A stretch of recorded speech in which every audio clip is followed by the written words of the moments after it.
ओम गणानान्त्वा गणपतिगुं नवामहे प्रियाणान्त्वा प्रियपतिगुं नवामहे निधीनान्त्वा निधिपतिगुं नवामहे वसो मम आहमजानिर्वदमा त्वमजानिर्वदम्मा ओम श्रीमन्महागणाधिपतये नमो नमः। ओम ध्याये नित्यं महेशं रजतनिभं चारुचन्द्रावतंसं रत्नाकल्पज्वलाङ्गं वर्षुमरिकवराभीतिहस्तं प्रसन्नं पद्मासीनं समन्तातसुतमर्गणैर्व्याघ्रकृत्यं वसानं विश्वाद्यं विश्ववन्द्यं निगलवैरं पंचवक्त्रं त्रिनेत्रं भगवते श्री साम सदाशिवाय नमो नमः।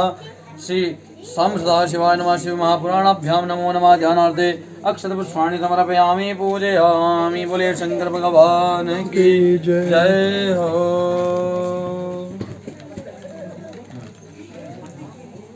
ओम सिंदूरी प्रातवनेषु गणातो वत्प्रियावदयन्ति जिह्वाः श्रीदशदाररुको नवाजी काष्ठबिन्दन्नुर्विः पिन्वमानः।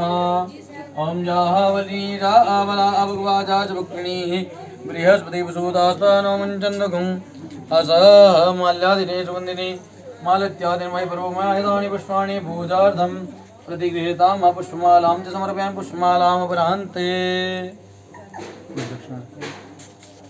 ओम हिरण्यगर्भः समवर्ताग्रे पुत्रस्य जातपतिरेक आसीत् सदाधारपृथिवीन्यामुदेवाङ्गसमयी देवाय हविका विदेम मातृप्रदक्षिणां समर्पयामि। पितृप्रदक्षिणोपरान्ते नमस्कारान्। बोले बाबा का ध्यान करते हुए श्री महापुराण में साक्षात भोले बाबा का ध्यान करें तो प्रार्थना करें भगवान आपकी मंगलमय वाणी से हम सभी ग्रामवासियों का नगर निवासियों का कल्याण हो। ओम नमः शंभवाय च मयो भवाय च नमः शंकराय च मयस्कराय च नमः शिवाय च शिवतराय च भगवते श्री साम सदाशिवाय नमः। प्रार्थनापूर्वकं नमस्कारान् समर्पयामि पूजयामि। बोले शंकर भगवान की जय हो।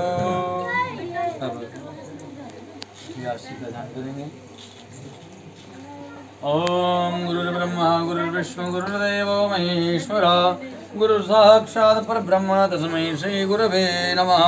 अखण्डमण्डलाकारं व्याप्तं येन चराचरं तत्पदं दर्शितं येन तस्मै श्री गुरवे नमः। ओम शिव्यासाय नमो नमः। सद्गुरुदेवाय नमो नमः। ध्यानार्थे अक्षतपुष्पाणि समर्पयामि पूजयामि। इसमें छोड़ दीजिए। तदोपरान्ते स्वस्ति तिलककार्यं कुर्यात्। थोड़ा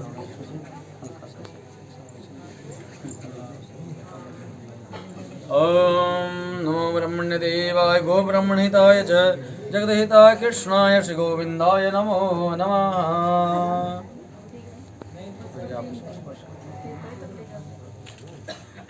नमो ब्रह्मण्यदेवाय गो ब्रह्मणहिताय च जगदहिताय कृष्णाय श्री गोविंदाय नमो नमः।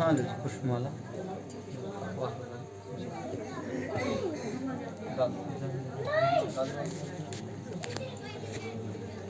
ओम माल्यादिने सुगंधिनी मालित्यादि में पेरो महतान पुष्पाणि पूजार्थं प्रतिगृहीतां पुष्पमालां पुरान्ते हिरण्यगर्भः समवर्तताग्रे पुत्रस्य जातपतिरेक आसीत् सदाधारपृथिव्यामुदेवाङ्गसमयी देवाय हविका विदेम। बोले पूज्य व्यास जी महाराज की जय हो।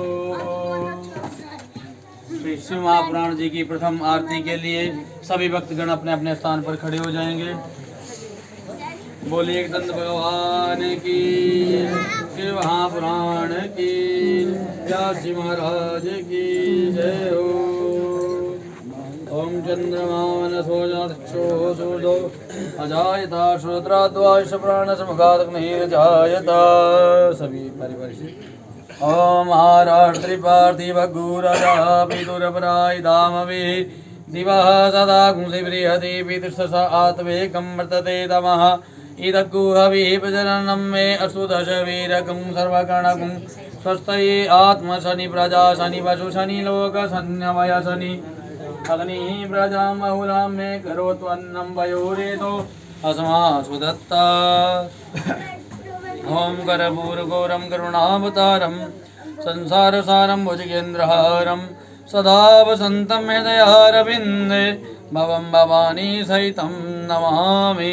त्वमेव माताश्च पिता त्वमेव बन्धुश्च सखा त्वमेव त्वमेव विद्याद्रविणं त्वमेव सर्वं मम देवदेवाहम् आराधिकं जलेन शीतलीकरणं सर्वेषां देवानाम् आराधिकं समर्पयामि चन्द्रमा मनसो चक्षुः सूर्यो जायता श्रोत्रादवश प्राणसमुखाग्निरजायता पात्रमते चितं तोयं रामितम् आराधिक्योपरि अंगलग्न मनुष्याणां ब्रह्महत्या विभवति ओं द्यौः शान्तिरन्तरिक्षगुं शान्ति पृथिवी शान्तिरावः शान्तिरोगदयः शान्ति वनस्पतयः शान्तिर्विश्वे देवाः शान्तिर्ब्रह्म शान्तिः सर्वज्ञो शान्ति शान्तिरेव शान्तिः साव शान्तिरेधि हरि ओम् जजनेन जन्यमय जन्तदेवास्तानि सर्वाणि बुधमान्यासन्ना देहनाकं महिमानः सचन्द्रचन्द्रपूर्वे साध्याः सन्ति देवाः मन्त्रहीनं क्रियाहीनं भक्तिहीनं सुरेश्वरा यद्पूजितं मया देव परिपूर्णं तदस्मै नानासुगन्धिपुष्पाणि यतः कालोद्भवान् च पुष्पाञ्जलिं मया दत्तं गृहाण परमेश्वरा मंत्रपुष्पांजलिं सभा प्रार्थनापि च समर्पयामि। बोले एकदंत भगवान की जय, शंकर भगवान की जय, हनुमान जी महाराज की जय, पूज्य व्यास जी महाराज की जय। जय करे वीर बजरंगे, हर हर महादेव। सभी भक्तगण अपने अपने स्थान को ग्रहण करें और पूज्य व्यास जी महाराज को आशीर्वाद करें। बोले शंकर भगवान की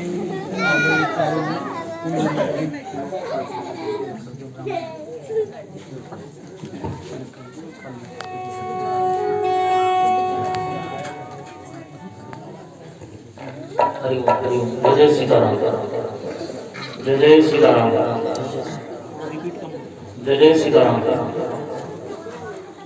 हरि ओम जय सीताराम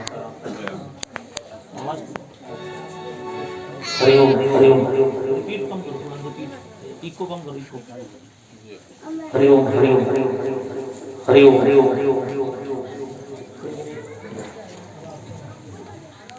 जय सीताराम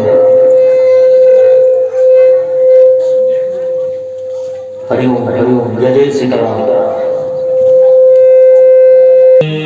श्री सद्गुरुदेव भगवान की शंकर भगवान की जय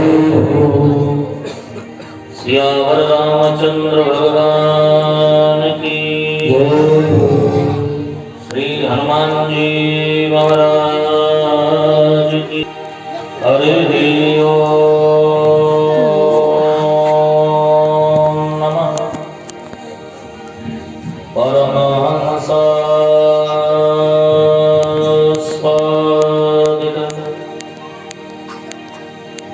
चरण कमल चिन्ह करंदाय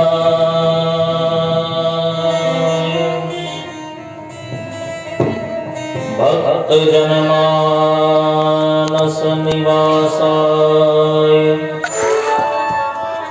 श्री रामचंद्र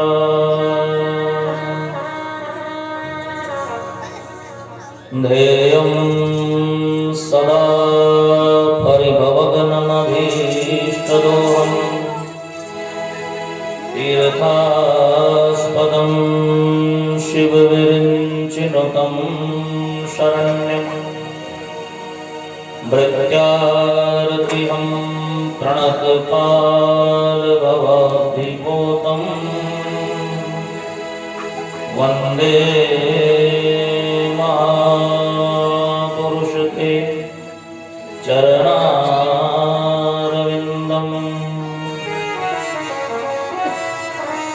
माता रामो मदपिता रामचन्द्र स्वामी रामो मदसखा रामचन्द्र सर्वस्व मे रामचन्द्रो दयालुर् नान्यं जाने नैव जाने न जाने वन्दे देव उमापतिं सुरगुरुं वन्दे जगत्कारणं वन्दे पन्नगभूषणं मृगधरं वन्दे पशूनां पतिं वन्दे सूर्यशशाङ्कवहिनिनयनं वन्दे मुकुन्दप्रियम् वन्दे भक्तजनाश्रयं च वरदं वन्दे शिवं शङ्करम् अतुलितबलधामं हेमशैलावदेहं धनुजवनकृशानं ज्ञानिनामग्रगण्यं सकलगुणनिधानं वानराणामधीशं रघुपतिप्रियभक्तं वातजातं नमामि। बोलिए राजा रामचंद्र भगवान की जय। अनंत बलवंत श्री हनुमान जी महाराज की जय। क्षेत्रपाल भगवान की जय। समाधि वाले बाबा की जय। गौ माता की जय। सत्य सनातन धर्म की जय। संत वैष्णव भगवान की जय। जय जय श्री सीता नमः पार्वती पतये हर हर महादेव। प्रेम से बोलिए सीताराम, भाव से बोलिए सीताराम। परम मंगलमय परात्पर अखिलेश्वर अपारण कृपा करुणा बरसाने वाले भूत भावन भूतेश नीलकंठ महादेव भगवान शाम सदा शिव उन्हीं का वांग में प्रतिस्वरूप श्री शिव महापुराण उपस्थित सभी भगवत भक्त हरि कथा प्रेमी माताएं बहनें सभी को प्रेम भरा जय सिया राम। आइए आज की कथा में प्रवेश से पूर्व भगवान शिव का नाम गाते हैं और आज की कथा में प्रवेश करते हैं। बोलिए शंकर भगवान की जय। ओम नमः शिवाय। हर हर भोले नमः शिवाय नमः शिवाय नमः शिवाय हर हर भोले नमः शिवाय नमः शिवाय नमः शिवाय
यशो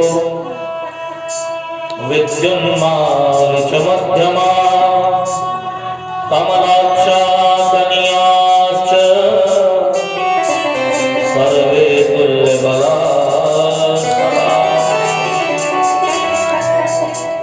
प्रेम से बोलिए सीताराम।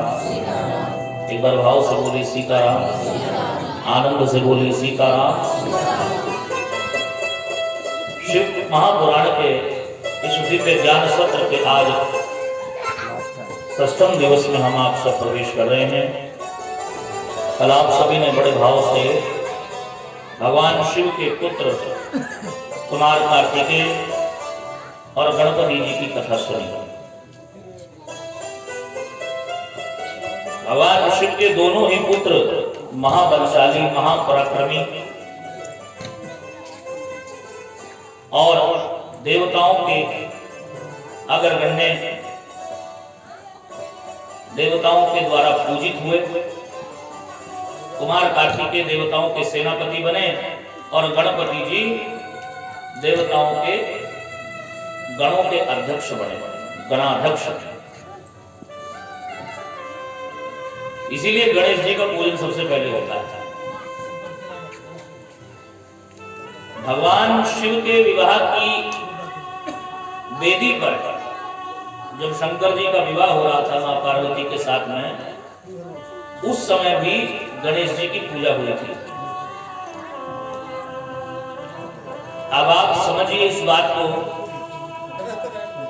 कि गणेश जी की कथा आपने कल सुनी कि गणेश जी को पार्वती ने अपने मैल से एक चेतन पुरुष का रूप देख करके प्रकट किया। और शंकर जी के विवाह में गणेश जी की पूजा कैसे हुई? उत्तर तो बाद में हुआ, तो पहले पूजा कैसे हुई?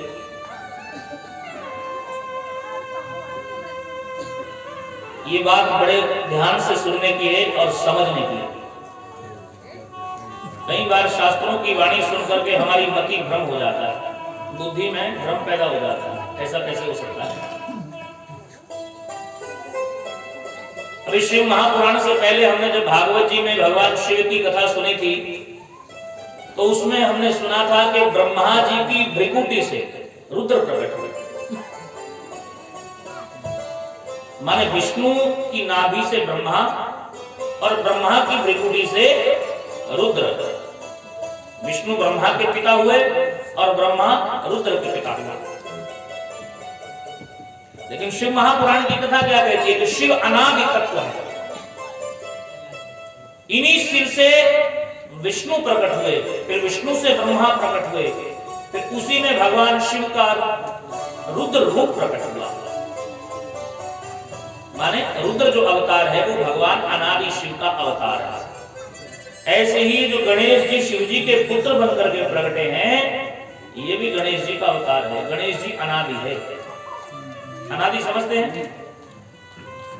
जब यहाँ कुछ भी नहीं था, न जल था न थल था, उस समय से 5 देव, गणेश जी, भगवान शिव, भगवान विष्णु, भगवान सूर्य और मां भगवती दुर्गा। एक दिन पहले हमने चर्चा की थी इस बात का। ये 5 देव हमारे सनातन के कहे गए और ये अनादि है।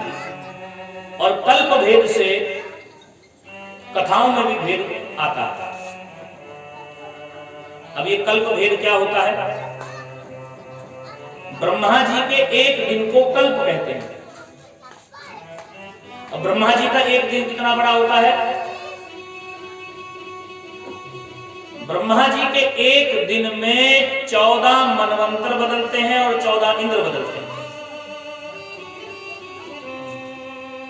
एक इंद्र की आयु कितनी होती है?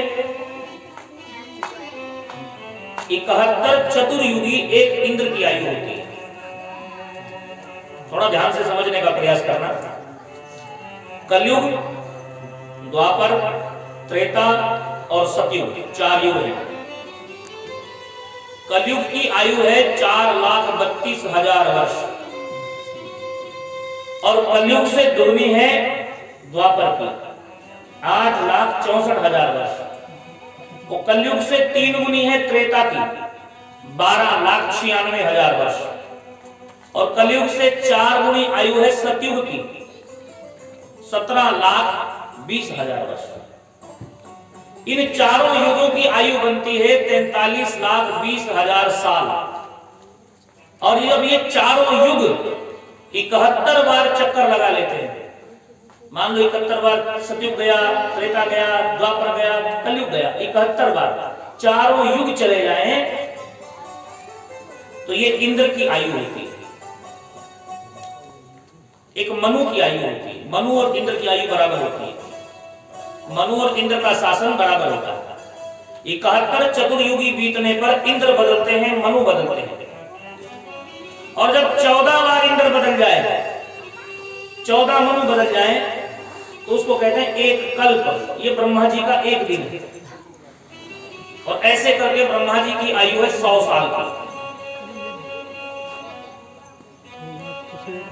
100 साल के बाद ब्रह्मा जी भी प्रलय में नाश हो जाता है, ब्रह्मा जी भी नहीं रहते।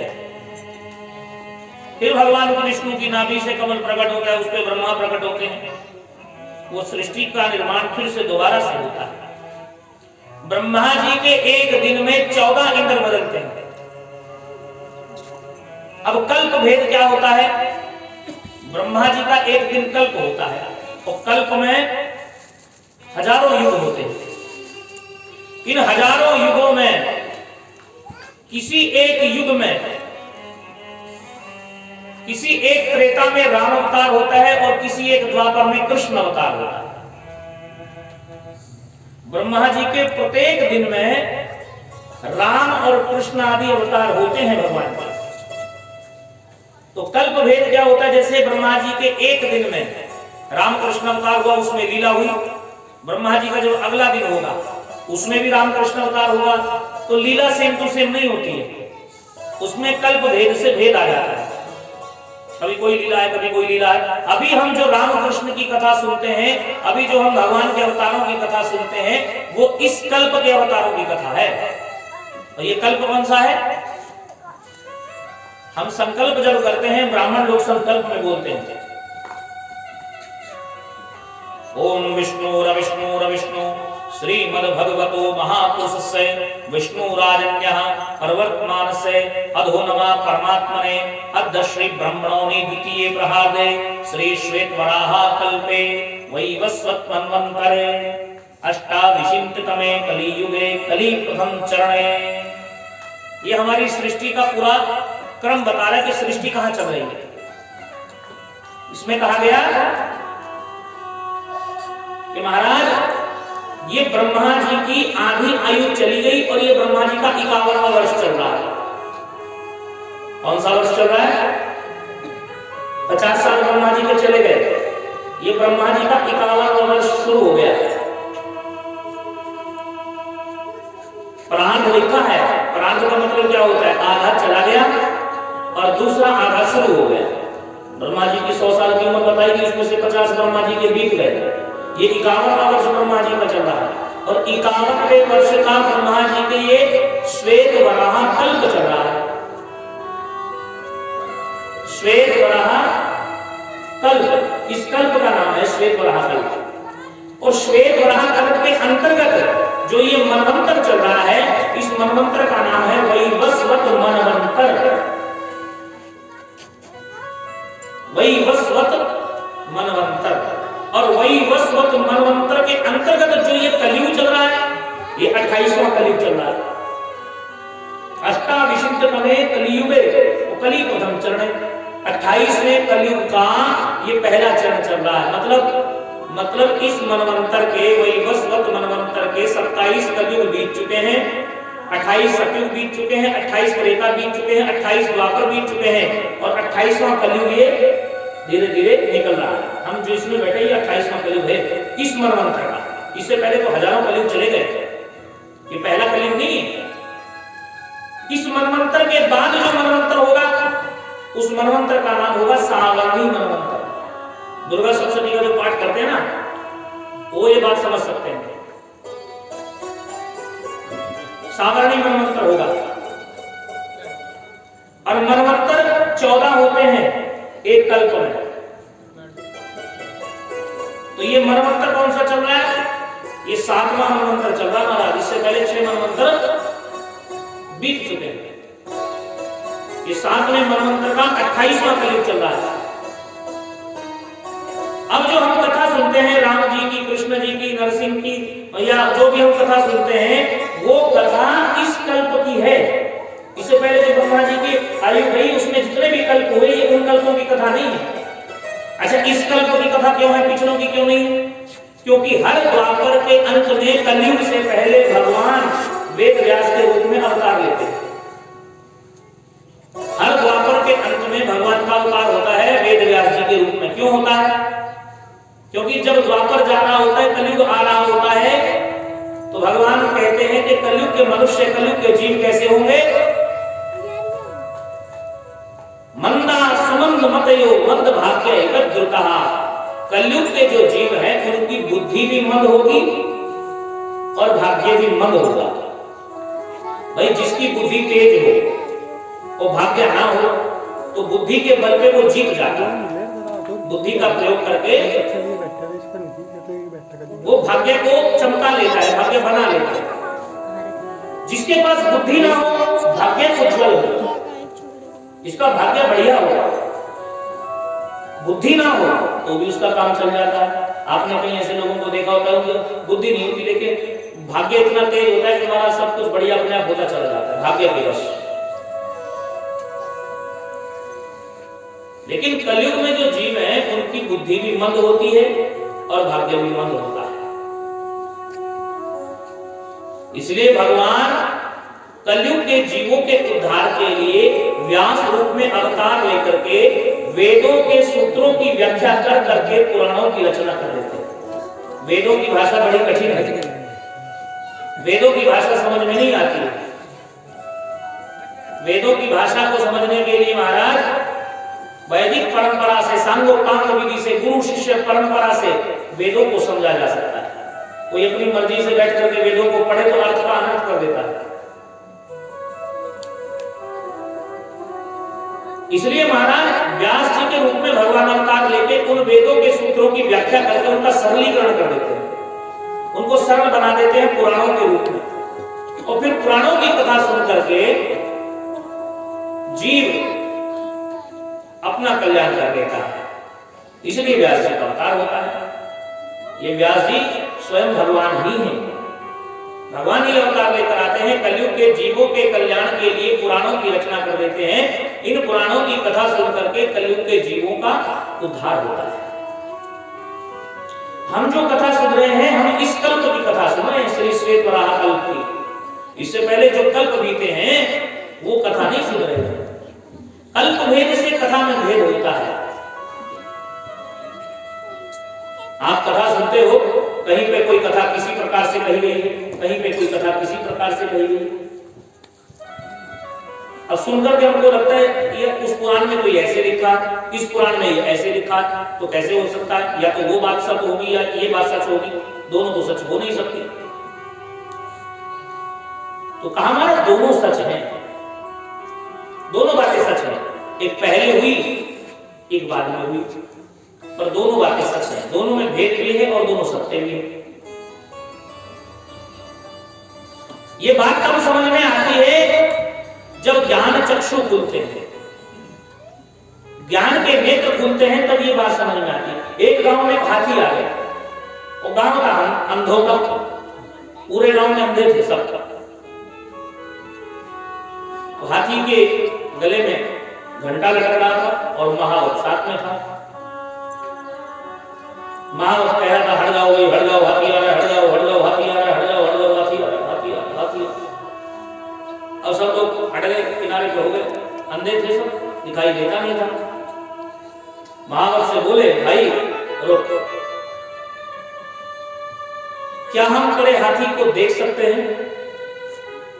महावत ने कहा कि तुम कैसे देखोगे, तुम्हारे तो नेत्र ही नहीं, हाथी को कैसे देखोगे? अंधों ने कहा महाराज आंखें ही नहीं है पर हाथ तो है, हाथी को छू करके हम जान जाएंगे कि हाथी कैसा होता है। उसने कहा ठीक है देख लो। अंधे थे सब के सब, अब एक आदमी ने हाथी की सूंड को हाथ लगाया, सूंड को नीचे से ऊपर तक हाथ लगाया, वो कहने लगा मैंने जान लिया हाथी कैसा है। एक ने हाथी के पैर को नीचे से ऊपर तक हाथ लगाया, उसने कहा मैंने जान लिया हाथी कैसा है। एक ने हाथी के कानों को हाथ लगाया, वो कहने लगा मैंने जान लिया हाथी कैसा है। एक ने हाथी की पूंछ को हाथ लगाया, वो बोला मैंने जान लिया हाथी कैसा है। महावत बोला जान लिया? बोले हाँ जान लिया। महावत चला गया। अब सब आपस में जिन्होंने हाथी को देखा था हाथ लगा करके सब बैठे, हाँ भाई हाथी कैसा है? एक बोला भाई हाथी तो खंबे के जैसा है, नीचे से ऊपर तक। दूसरा बोला नहीं नहीं नहीं, खंबे के जैसा नहीं, तो कैसा है? बोले सूप, सूप माने छाछ, छाछ के जैसा। बोले नहीं छाछ के जैसा नहीं, तो बोले नीचे से पतला है और ऊपर से मोटा। एक ने कहा तुम सब गलत बोल रहे हो, हाथी को महाराज चोटी के जैसा है, जैसी चोटी हुई। चारों हाथियों ने हाथी को देखा और चारों हाथी के बारे में बता रहे हैं, और चारों जो बोल रहे हैं वो बात सच है, झूठ नहीं है। आपस में विवाद करने लगे, लड़ने लगे। वो कहने लगा हाथी ऐसा है, वो कहने लगा हाथी ऐसा है, वो कहने हाथी ऐसा, हाथी है। अब महावत गांव में जिसमें गया था वहां से वापस हाथी को लेकर के लौट रहा था, घंटा बज रहा था हाथी के गले में। महावत बोल रहा था हाथी आया हटो, हाथी आया हटो, हाथी आया। सब दौड़ करके महावत ने कहा क्या हुआ? बोले भाई तेरे हाथी ने हमारे झगड़ा करवा दिया। हाथी ने कैसा झगड़ा करवा दिया? बोले हमने हाथी को देखा। बोले हाँ देखा। तो जैसा हमने हाथी को देखा तुम बता हाथी वैसा है कि नहीं है? महावत ने कहा तुमने कैसा देखा? अब जिसने सूंड पे हाथ लगाया था उसने देखा कि हाथी नीचे से पतला है और ऊपर से मोटा है। अब जिसने पैर को हाथ लगाया उसने कहा हाथी खंबे के जैसा। अब जिसने पूंछ को पकड़ा था हाथी चोटी के जैसा। अब जिसने कान को हाथ लगाया था हाथी छाछ के जैसा है, सूप के जैसा है। अब सब बोले महावत से कि तू बता भाई हाथी कैसा है तेरा? बोले जैसा तुम बता रहे हो बिल्कुल ऐसा ही है। बोले महाराज हम तो चार बातें बता रहे हैं, तुम इनमें से बताओ सही कौन सी है और गलत कौन सी है। महावत बोला इसमें गलत कोई नहीं है, सारी बातें सही है। सारी कैसे सही हो सकती है महाराज? एक ही तो बात सही होगी, चार बातें कैसे सही हो सकती हैं? महावत ने कहा कि भाई बातें चारों सही है। जिसने हाथी को जैसा हाथ लगाया अनुभव किया हाथी वैसा बन गया। तुम्हें नेत्र होते, आंखें होती तो एक ही दृष्टि में तुम आगे से पीछे तक ऊपर से नीचे तक हाथी को देख लेते और तुम्हें समझ में आ जाता कि तुम चारों सही हो, तुम में से कोई भी गलत नहीं है। अगर नेत्र होते तो हाथी दिखता, हाथ लगाने की भी जरूरत नहीं थी, एक नजर में देखकर पता चल जाता हाथी कैसा है। तो चारों अंधे जो बात बोल रहे थे वो सच बोल रहे थे। जिसने जैसा हाथी देखा, जैसा स्पर्श किया वैसा उसने उसका अनुभव किया, जैसा अनुभव किया वैसा उसने बोल दिया। उसको लगा हाथी वैसा। पर यदि दृष्टि होती तो हाथी एक नजर में सामने आ जाता। ऐसे ही जीव जैसा सुना, जैसा देखा, अनुभव किया वैसा ही वो कहता है कि परमात्मा ऐसा है, भगवान ऐसा है, ईश्वर ऐसा है, ये ऐसा है। लेकिन ज्ञान चक्षु यदि हो, ज्ञान चक्षुओं से यदि देखा जाए, ज्ञान की आंखों से यदि देखा जाए तो एक बार में ही समझ में आ जाएगा कि ईश्वर कैसा है। एक बार में ही समझ में आ जाएगा कि उसमें कोई भेद नहीं है, वो सब एक जैसा ही है। अब किसी को महाराज हाथी की सूंड दिखाई दे रही है, किसी को पैर दिखाई दे रहा है, किसी को पूंछ दिखाई दे रही है, किसी को कान दिखाई दे रहे हैं। ऐसे ही ईश्वर भगवान जैसा जैसा जो अनुभव कर रहा है वैसा वैसा उसको दिख रहा है। लेकिन ज्ञान चक्षुओं से भगवान को एक दृष्टि से देखा जा सकता है कि गणेश भी वही है, शिव भी वही है, और दुर्गा भी वही है, विष्णु भी वही है, सूर्य भी वही है, सब वही है महाराज।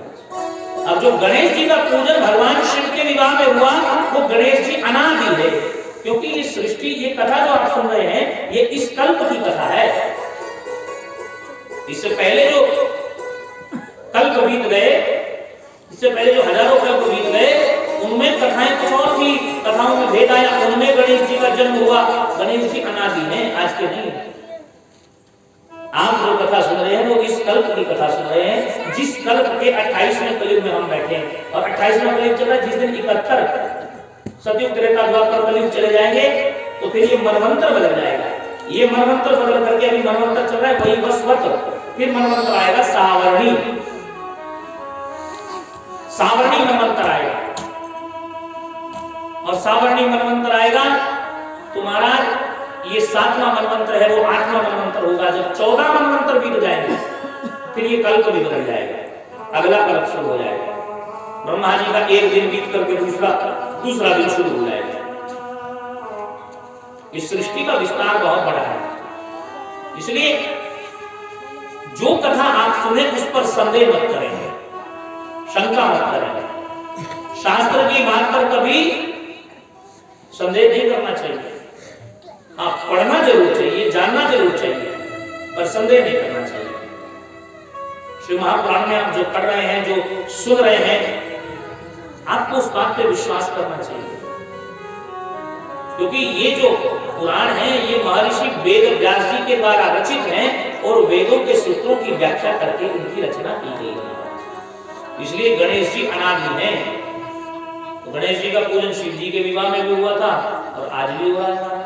ये वो गणेश जी हैं जो बाद में शिव के पुत्र बने, लेकिन उससे पहले अनादि हैं। अनादि मतलब जब से सृष्टि नहीं थी तब से।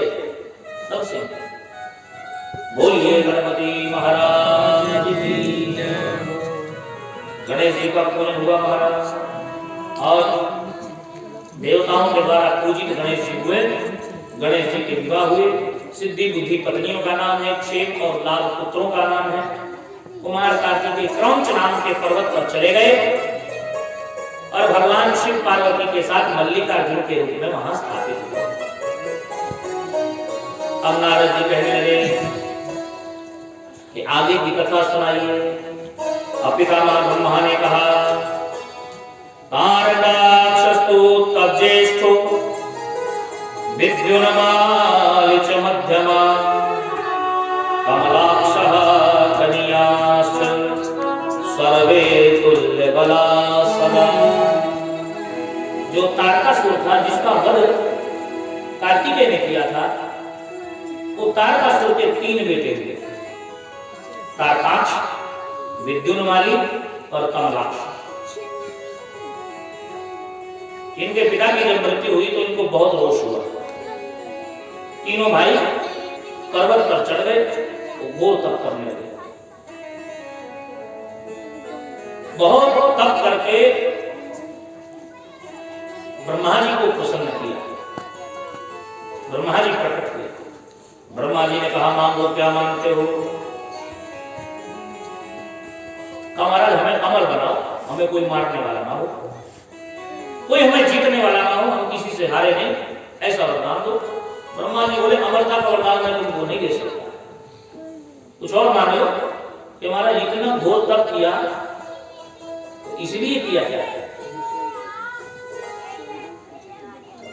तो कहा कि महाराज और कुछ मांगे तो और कुछ मिलेगा। बोले जो मांगोगे मिलेगा, पर अमर होने का वरदान मैं तुमको दे नहीं सकता। तीनों भाइयों ने एक स्वर में कहा, ठीक है महाराज, आप हमारे लिए 3 पुरियों की रचना करो, 3 नगरों की रचना करो। एक सोने का, एक चांदी का और एक लोहे का। ये तीनों नगर वज्र के समान होने चाहिए। वज्र के समान मतलब कठोर, कोई इनको भेद न कर सके, कोई इनमें घुस ना सके, कोई इनको जीत ना सके।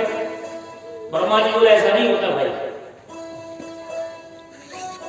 ऐसा नहीं हो सकता कि कोई ना जीत सके। हाँ, तुम अपनी इच्छा से बताओ कि तुम्हारे नगरों का भेदन कैसे हो सकता है। तो उन्होंने कहा कि महाराज एक बाण से हमारे तीनों नगरों का जो भेदन कर दे, तो उसके द्वारा ये संभव हो सकता है, अन्यथा नहीं हो सकता। अलग अलग नहीं मरेंगे, इकट्ठे मरेंगे सब। ब्रह्मा जी ने कहा, तथास्तु, ठीक है भाई। विश्वकर्मा जी को आदेश दिया, 3 नगर बना कर तैयार कर दिए। एक सोने का बना, एक चांदी का बना, एक लोहे का बना, वज्र के समान।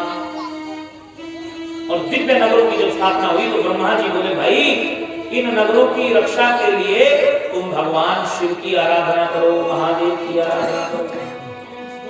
तीनों भाइयों ने मिल करके अपने अपने नगरों में, अपनी अपनी पुरियों में भगवान शिव को लिंग रूप में स्थापित किया, स्तुति गाई। नमो हिरण्यगर्भाय सृष्टि सर्वविधायिने नमः स्थिति कृते तुभ्यं विष्णवे प्रभु विष्णवे। भगवान की आराधना जब की, लिंग रूप में भगवान शिव की पूजा शुरू कर दी। नित्य प्रति का नियम था, शंकर जी का ध्यान करते, शंकर जी को जल चढ़ाते, दूध से, दही से, घी से, शहद से, शक्कर से अभिषेक करते, बिल्व पत्र चढ़ाते, चंदन चढ़ाते, पुष्प चढ़ाते, नाना प्रकार के भोग लगाते, शिव जी की आरती उतारते, खूब प्रेम से शंकर जी की आराधना और धर्म से करते, मनमुखी नहीं। शिव जी की पूजा के बारे में, शिव जी की अर्चना के बारे में जैसा बताया गया उसके अनुसार करते हैं। और इनकी इस पूजा से भगवान महादेव बहुत प्रसन्न हुए। तीनों भाइयों का बड़ा मन लगता शंकर जी की पूजा में। बैठे रहते, भगवान शिव का ध्यान करते रहते, ओम नमः शिवाय, ओम नमः शिवाय, ओम नमः शिवाय, इस पंचाक्षर महामंत्र का जप करते रहते। धर्म से शंकर जी की पूजा हो रही थी तो शंकर जी बड़े प्रसन्न थे इन तीनों के ऊपर। अब इन दैत्यों का तेज त्रिलोकी में बढ़ने लगा, दिव्य सेना तैयार हो गई। अब महाराज जब सिद्धि होती है तो प्रसिद्धि होती है, और जब प्रसिद्धि होती है फिर अभिमान आता है। अब जब इनका तेज त्रिलोकी में फैलने लगा, त्रिलोकी में इनकी जय जयकार होने लगी, राक्षस इनको बार बार प्रणाम करने लगे, तो इन तीनों भाइयों ने फैसला किया कि भाई अब देवताओं से युद्ध करना चाहिए, देवताओं को युद्ध में परास्त करना चाहिए, हराना चाहिए। ये देवता हमारे परम शत्रु हैं, इन देवताओं के कारण ही हमारे पिता का वध हुआ था। ये देवता बड़े स्वार्थी और बड़े कपटी हैं, इसलिए इन देवताओं को युद्ध में हरा करके स्वर्ग पर आधिपत्य जमा लेना चाहिए, स्वर्ग का राज इनसे छीन लेना चाहिए। तीनों भाइयों ने देवताओं को ललकारा, सेना लेकर के युद्ध करने के लिए गए, और इंद्र आदि सभी देवता, इंद्र, यम, कुबेर, अग्नि, वरुण, दिक्पाल, सब देवता युद्ध करने के लिए आए। ब्रह्मा जी के वरदान से इनका नगर तो था ही, लेकिन बलशाली भी बहुत था। अस्त्र शस्त्रों की देवताओं पर वर्षा करने लगे, और जो दैत्य मरते थे युद्ध में, दैत्यों के गुरु शुक्राचार्य जी मृत संजीवनी मंत्र से उनको फिर जीवित कर देते थे।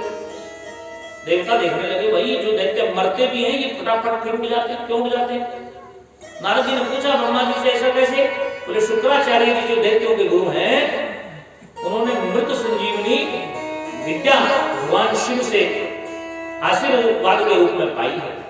अब जो दैत्य मरते हैं, शुक्राचार्य जी फटाफट मृत संजीवनी मंत्र फूंक करके उसको फिर जिंदा कर देते हैं। वो फिर उठ करके खड़ा हो जाता है और फिर लड़ने लगता है, फिर युद्ध करने लगता है। अब देवता घबरा गए, देवता बोले अब क्या किया है?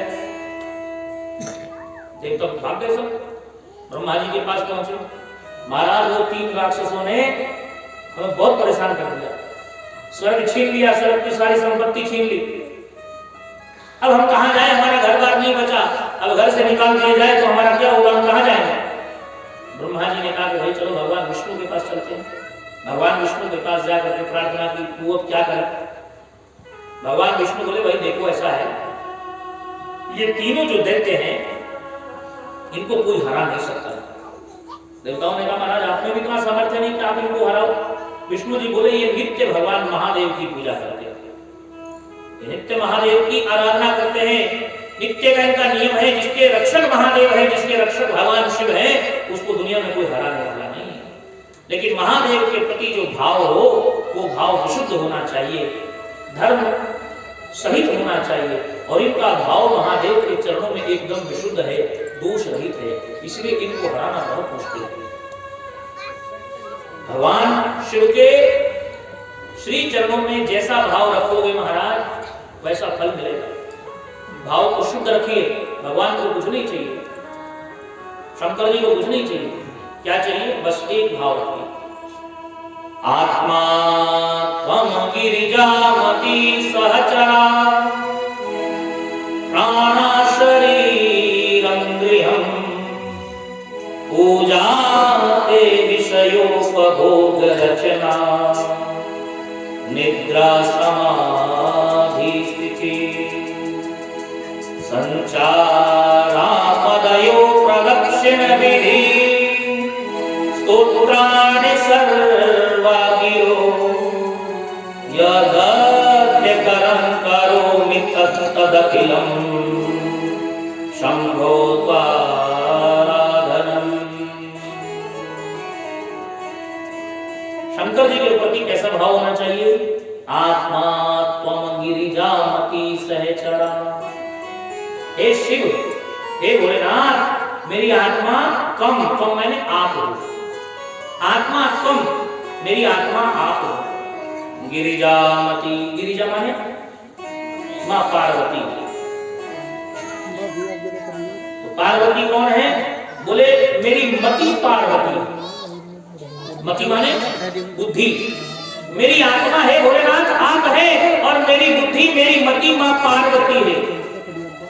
आत्मा त्वं गिरिजामति सहचरा प्राणा शरीरम गृहम्। और मेरे शरीर के प्राण कौन है? आपके गण हैं, आपके संग रहने वाले हैं। आप मेरी आत्मा है, मां पार्वती मेरी बुद्धि है, और आपके जो गण हैं वो महाराज मेरे शरीर के अंग हैं, प्राण हैं। आत्मा त्वं गिरिजामति सहचरा प्राणा शरीरम गृहम् पूजा ते विषयोपभोग रचना निद्रा समाधि स्थिति। पूजा ते विषयोपभोग रचना। अब समझिए, कहा कि मेरी पूजा क्या है? मेरी पूजा महाराज संसार में मैं जो भोग भोग रहा हूं वही मेरी पूजा है। निद्रा समाधि स्थिति। और मेरी निद्रा क्या है? मेरी निद्रा समाधि हो जानी चाहिए आपकी कृपा से। मेरी निद्रा समाधि है। संचारापदयो प्रदक्षिण विधि। हे भोलेनाथ, हे विश्वनाथ, जितना मैं चलूं मेरे चलने से आपकी प्रदक्षिणा हो जाए। प्रदक्षिणा हो जाएगा मतलब प्रदक्षिणा क्या होता है? परिक्रमा करना। क्या होता है? जैसे मंदिर की परिक्रमा करते हैं ना, हे भोलेनाथ जितना मैं चलूं मेरे पग पग में आपकी प्रदक्षिणा है। स्तोत्राणि सर्वा गिरो। और महाराज मेरे जितने भी कर्म हैं जीवन में मैं जो भी करता हूं वो आपकी आराधना हो जाए। आत्मा आप है, बुद्धि मां पार्वती है, आपके गण मेरे शरीर के प्राण हैं। मैं जितना चलूं वो आपकी प्रदक्षिणा बन जाए। मेरे संसार में जितने भी कर्म हैं वो आपकी पूजा बन जाए। मेरी निद्रा ही समाधि बन जाए। मेरे भोग ही महाराज आपका अर्चन बन जाए। ऐसी कृपा आप मुझ पर कीजिए। माने इसका मतलब क्या है? इसका मतलब यह है कि हमारा प्रत्येक कर्म भगवान शिव के लिए होना चाहिए। हम सोए उसको भी ऐसा समझो कि हम शिव के लिए समाधि में जा रहे हैं।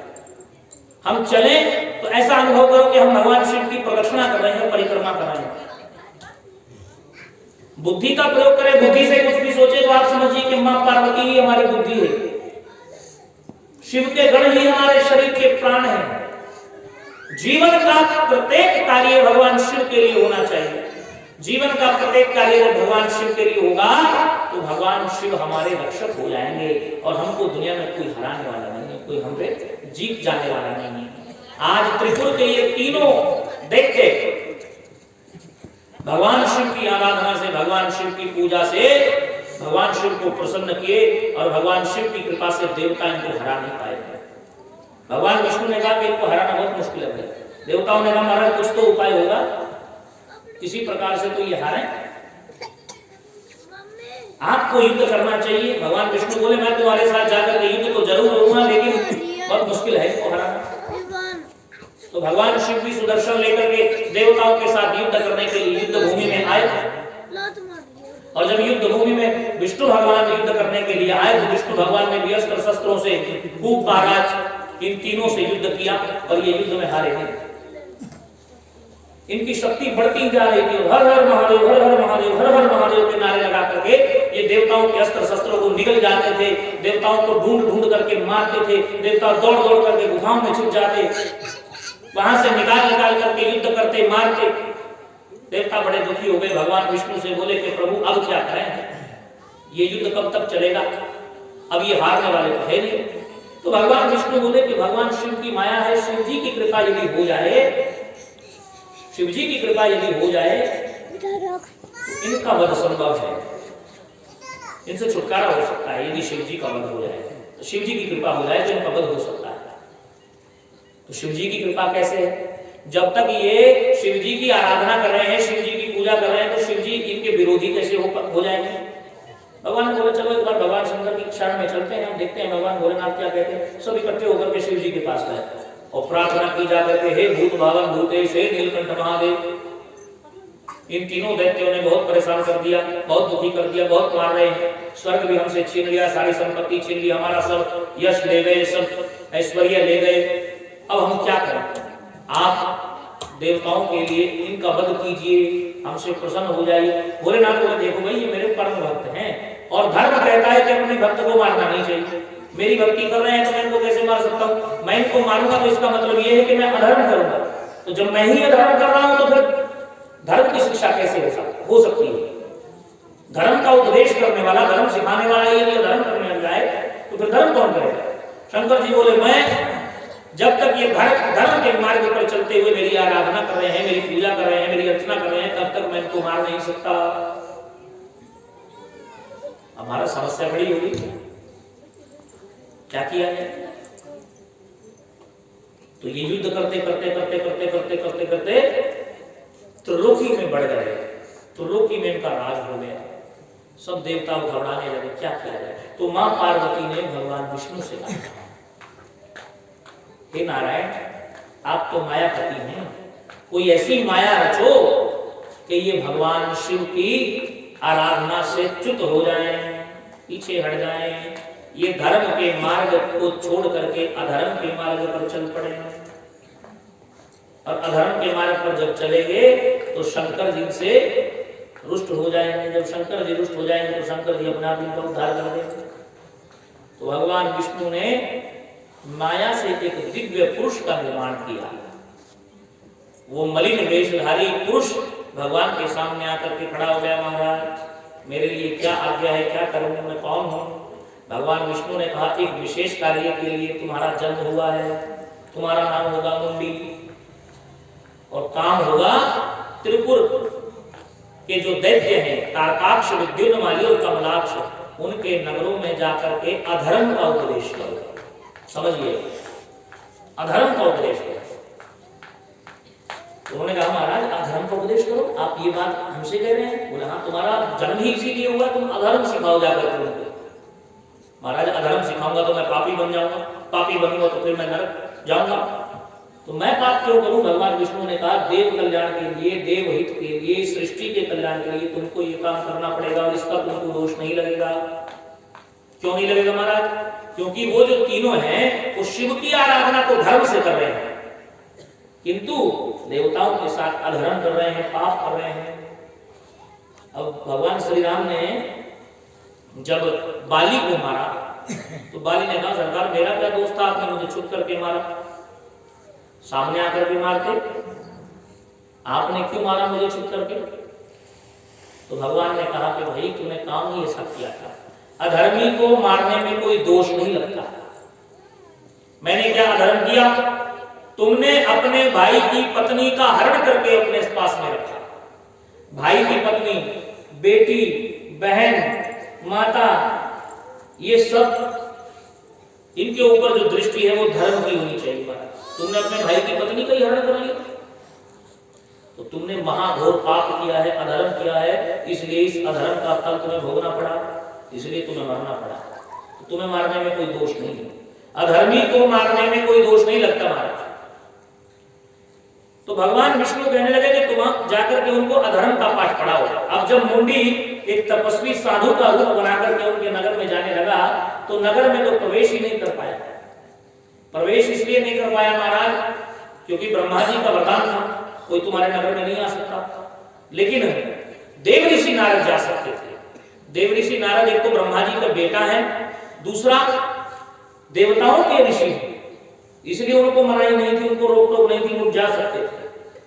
तो भगवान ने नारद जी को प्रेरणा दी कि नारद जी आप इनके साथ में जाओ और जो काम इनको सौंपा गया है उस काम को करवाओ।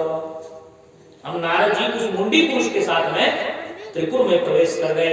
जैसे त्रिपुर में प्रवेश कर गए, एक स्थान पर मुंडी बैठे और समाधि लगा करके जैसे बैठे 10-20 चेला प्रकट हो गए और जय जयकार करने लगे।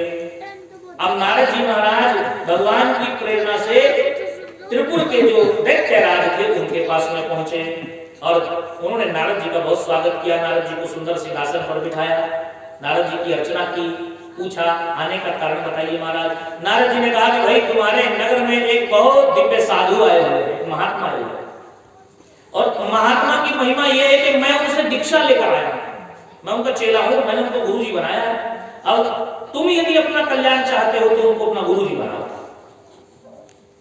अब नारद जी ये बात कह रहे हैं कि मेरे गुरुजी हैं और तुम भी गुरुजी बनाओ। तो दैत्य ने कहा महाराज आपके गुरुजी हैं तो फिर तो जरूर श्रेष्ठ महात्मा होंगे, तो हमें उनसे मिलना चाहिए, उनका दर्शन करना चाहिए। उनका दर्शन करके, उनका प्रवचन सुन करके, उनका सत्संग सुन करके यदि हमें लगा कि हमको उनसे दीक्षा लेनी चाहिए तो हम अवश्य ही दीक्षा लेंगे। तीनों दैत्य नारद जी के साथ में उस मुंडी पुरुष के पास पहुंचे। अब जब पहुंचे तो प्रणाम किया तो मुंडी पुरुष ने प्रवचन करना शुरू किया। भगवान ने कहा था कि अधर्म का पाठ पढ़ाओ, रानी देवी पर नहीं जाना, ये नहीं करना, वो नहीं करना, इससे कुछ नहीं होगा, ये अधर्म ही तो है, धर्म थोड़ी है, धर्म थोड़ी है, ये अधर्म है। जहां ये शिक्षा बढ़ रही है तो समझ लो ये अधर्म की शिक्षा बढ़ रही है, धर्म की नहीं। ये अधर्म की शिक्षा बढ़ रही है। घर में लोगों ने दिए जलाने बंद कर दिए, घर में गाय के गोबर का लेप करना बंद कर दिया, घर में पूजा पाठ करना बंद कर दिया, घर से सब मूर्तियां हटा करके सब प्रवाहित कर दी, कोई फोटो नहीं चाहिए भगवान की। बोले अंदर में बैठा है, अंदर में तो है भाई, अंदर में तो सबके है, अंदर में तो एक कुत्ते के भी है, उसके भी दर्शन करोगे, उसके अंदर में भगवान। ये भक्ति की बहुत ऊंची स्थिति है, ये चरम सीमा है भक्ति की, यहाँ भक्ति विश्राम ले लेती है, ये बहुत ऊंची स्थिति है। यहां तक पहुंचने के लिए सूरदास बनना पड़ेगा, मीराबाई बनना पड़ेगा, रईदास बनना पड़ेगा, यहां ऐसे नहीं पहुंच सकते महाराज। अधर्म की शिक्षा जब बटने लगी, उनको लगा ये तो बहुत आसान काम है महाराज, ना शुद्धि करनी ना कुछ करना, सीधा और डायरेक्ट ओम नमः शिवाय, ओम नमः शिवाय भजते रहो, हर हर महादेव भजते रहो, बस। उनको लगा ये बढ़िया है, गुरुजी हमें दीक्षा दे दो। अब महाराज ठीक है, तुम चेला बन जाओ, दीक्षा दे दी महाराज, कान में मंत्र फूंक दिया, सिर पे हाथ रख दिया, गुरु जी बन गए। अब उन्होंने वो नित्य का नियम, धर्म, पूजा पाठ सब छोड़ दिया। पहले जो शंकर जी की आराधना होती थी वो सब छोड़ दी। आपने शिव महापुराण की कथा सुनी, दूसरे तीसरे दिन में हमने बताया था कि शिव जी को कैसे बेलपत्र चढ़ाना चाहिए, कैसे भस्म चढ़ानी चाहिए, कैसे रुद्राक्ष की महिमा है, कैसे पार्थिव लिंग की महिमा है, कौन से फूल चढ़ाने चाहिए, कैसे आरती उतारे, वो सब बातें बताई गई थी। अब वो बातें पुराण में कही गई है, यदि हम उन बातों को ना माने और मनमुखी आचरण करें तो अधर्म कहलाएगा, वो धर्म नहीं कहलाएगा। धर्म वही है जो हम शास्त्र विधि से करें। अब उन्होंने वो सब बंद कर दिया। जैसे ये सब बंद किया तो महादेव रुष्ट हो गए। महादेव ने कहा कि पूजा पाठ करके सब बंद हो गया। अब जब वो धर्म छूट गया, अधर्म आ गया हमारा, तो महादेव रुष्ट हो गए। जैसे महादेव रुष्ट हुए, भगवान विष्णु ने कहा कि बन गया काम। देवता सब समाज इकट्ठा होकर महादेव के पास पहुंचा, महाराज आपके जो तीनों भक्त थे वो धर्म से गिर चुके हैं, धर्म से च्युत हो चुके हैं, पतित हो चुके हैं, अब उनका उद्धार कीजिए। तो भगवान शिव ने अपने धनुष पर बाण चढ़ा करके छोड़ा और एक ही बाण में तीनों के नगर का भेदन कर दिया और सारे दैत्य जल करके स्वाहा हो गए। बोलिए शंकर भगवान की जय। अब ये मुंडी पुरुष भगवान विष्णु की शरण में आया। भगवान विष्णु की जब शरण में आया, अब सरकार वो तो काम हो गया जिसके लिए मेरा जन्म हुआ था, मैं क्या करूं? कहा महाराज आप एक काम करो, मरुस्थल में रेगिस्तान में जाकर के छुप जाओ, जब कलयुग आएगा तो कलयुग में प्रकट हो जाना। तो कलयुग में मैं क्या करूंगा महाराज? जो अब किया है वो कलयुग में करना। कलयुग में भी जाकर के लोगों को अधर्म का पाठ पढ़ाना, अधर्म की शिक्षा देना। क्यों? क्योंकि भाई कलयुग के जो लोग हैं वो अपना धर्म छोड़ करके दूसरे धर्म की ओर बढ़ेंगे। ध्यान से सुनना, समझने की बात। वो जहां है वहां नहीं रहेंगे, वो अपने कर्तव्य को छोड़ करके दूसरे की ओर बढ़ेंगे। अब जैसे ब्राह्मण है, ब्राह्मण का कर्म क्या है?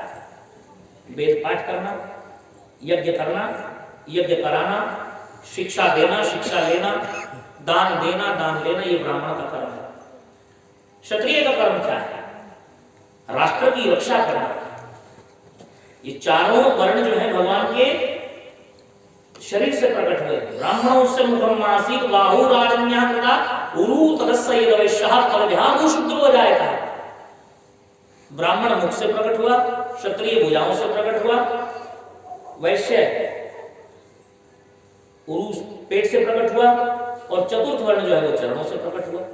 अब समझिए मेरी बात, किसी का जन्म ब्राह्मण के यहाँ हुआ या किसी का जन्म बनिए के यहाँ हुआ या किसी का जन्म क्षत्रिय के यहाँ हुआ, तो ये जो जन्म है ये कर्म के बंधन से हुआ है। इसमें उस जीव का कोई दोष नहीं कि वो ब्राह्मण बनाकर क्षत्रिय बनाकर क्या बना। तो ये भगवान बनाकर नहीं भेजेंगे कि भगवान ने स्पेशल बना रखा कि फलाना आदमी ब्राह्मण ही बनाना है। उसने कर्म ऐसा किया कि उसका ब्राह्मण के घर में जन्म हो गया, एक ने कर्म ऐसा किया कि उसका जन्म क्षत्रिय के यहाँ हो गया, एक ने कर्म ऐसा किया कि उसका जन्म वैश्य के यहाँ हो गया, एक ने कर्म ऐसा किया कि उसका जन्म चतुर्थ वर्ण में हो गया। अब चारों का काम अलग अलग है। ब्राह्मण का काम वेद पठन पाठन का है, यज्ञ करने का है। क्षत्रिय का काम राष्ट्र की रक्षा के लिए लड़ने का है, मरने का है, मिटने का है। वैश्य का कर्म व्यापार करने का है और चतुर्थ वर्ण का काम सेवा करना है। चारों का अलग अलग काम है, लेकिन अब चारों अलग अलग काम अपना अपना कर्तव्य छोड़ करके, अपना अपना कर्म छोड़ करके, अपना अपना धर्म छोड़ करके उल्ट पुल्ट हो गए। अब ब्राह्मण महाराज बनिए का काम कर रहा है, वो बनिया ब्राह्मण का काम कर रहा है। क्षत्रिय क्षत्रिय नहीं रहा, जो सेवा करने वाले सेवक थे वो सेवक नहीं रहे, उलट पुलट हो गया। अपने कर्तव्य को छोड़ करके, अपने धर्म को छोड़ करके दूसरे कर्तव्य में श्रेष्ठ होना चाहते हैं। भाई जहां जो है वहीं रह करके वो भजन करे, अपने कर्तव्य का निर्वहन करे, उसकी मुक्ति वहीं से हो जाएगी, उसका कल्याण वहीं से हो जाएगा। समझिए, ब्राह्मण को यज्ञ करने से, क्षत्रिय को राष्ट्र रक्षा करने से, वैश्य को ईमानदारी से व्यापार करने से और सेवक को सेवा करने से बराबर पुण्य मिलता है। बराबर पुण्य मिलेगा। एक ब्राह्मण को यज्ञ करने से जितना पुण्य मिलेगा उतना पुण्य एक सेवक को, चतुर्थ वर्ण को केवल मंदिर में झाड़ू लगाने से मिल जाएगा। उसको यज्ञ करने की जरूरत नहीं है। वो यदि मंदिर की सफाई कर दे, मंदिर में झाड़ू लगा दे, सेवा कर दे भगवान की, तो उसको वही पुण्य मिलेगा। और उसको झाड़ू छोड़ करके मंदिर का पुजारी बनना है। और मंदिर का जो पुजारी हो उसको पूजा पाठ नहीं करनी है, उसको पूजा पाठ छोड़ करके व्यापारी बनना है, कारोबारी बनना है।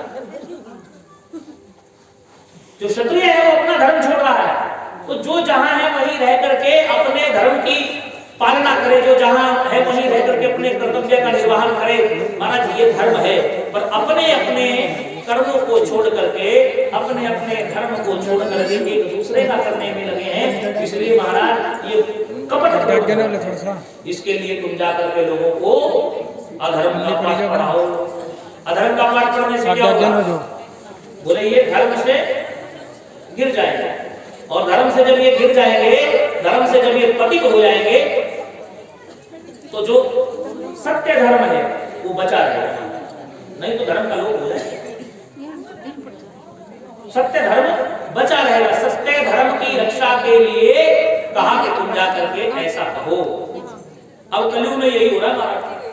अब यही कुंडी पुरुष है जो सत्संग प्रवचनों के माध्यम से प्रलोभन दे दे करके, सिखा करके ये बातें बताई जा रही है।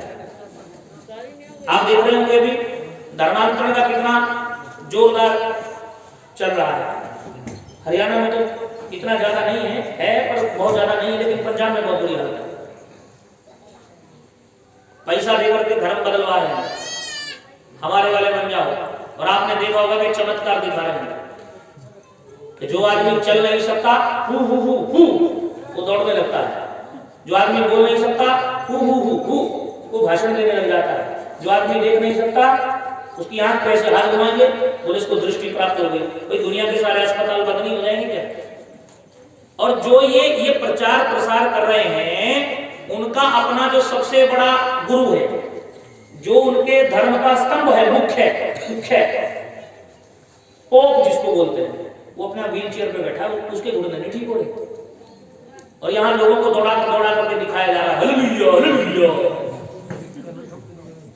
अब समझिए इस बात को, वो अपने धर्म का प्रचार प्रसार करे, कोई परेशानी नहीं, पर दूसरे को गलत बता करके अपने को सही बताए, ये गलत बात है।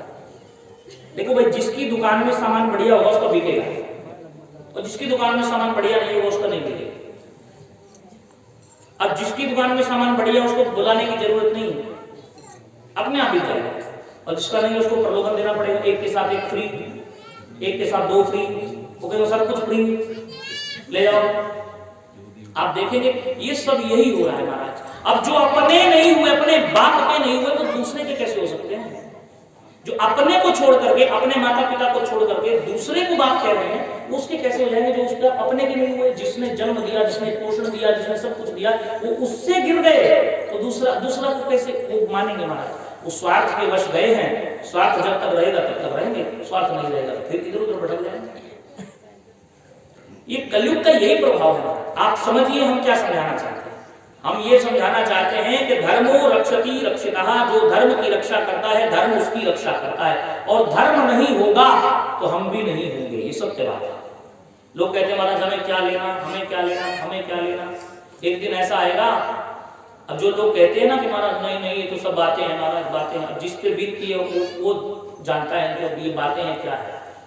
अब जाकर के नागपुर में हिंसा हुई देखो, बांग्लादेश में हुई देखो, सब खत्म कर दिएगा हिंदू, और जिस दिन इनका बाहुल्य हो जाएगा तो ये कहीं भी तांडव मचा सकते हैं। और हमारे वाले चल पड़ोसी को मार रहा है, मारने दो, हमें क्या लेना देना, तो पड़ोसी के साथ हो रहा, आज पड़ोसी के साथ हो रहा है, कल हमारे साथ भी होगा। भाई धर्म की रक्षा तो करनी पड़ेगी, धर्म नहीं रहेगा तो हम भी नहीं रहेंगे, और धर्म नहीं रहेगा तो मनुष्य पशु बन जाएगा, उसमें मनुष्यता मानवता रहेगी ही नहीं।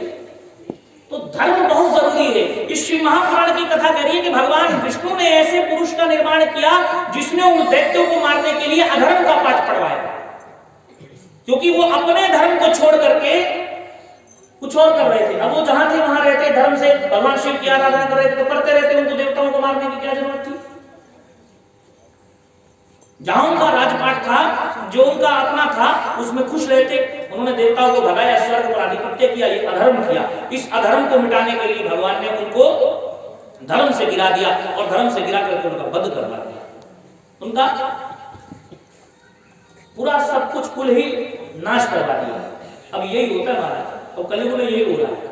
यहाँ पे जो धर्म से गिरेंगे, धर्म से पतित होंगे, धर्म से जाएंगे, फिर वो खत्म हो जाएंगे, चाहे कोई भी है। इसलिए हम सनातनी हैं। सनातन का मतलब होता है विशुद्ध, दोष रहित, जिसमें कोई दोष नहीं होता, जो निर्दोष होता है उसको कहते हैं सनातन। तो हम सनातनी हैं, तो हमें अपने धर्म को समझना चाहिए, धर्म की बात को मानना चाहिए।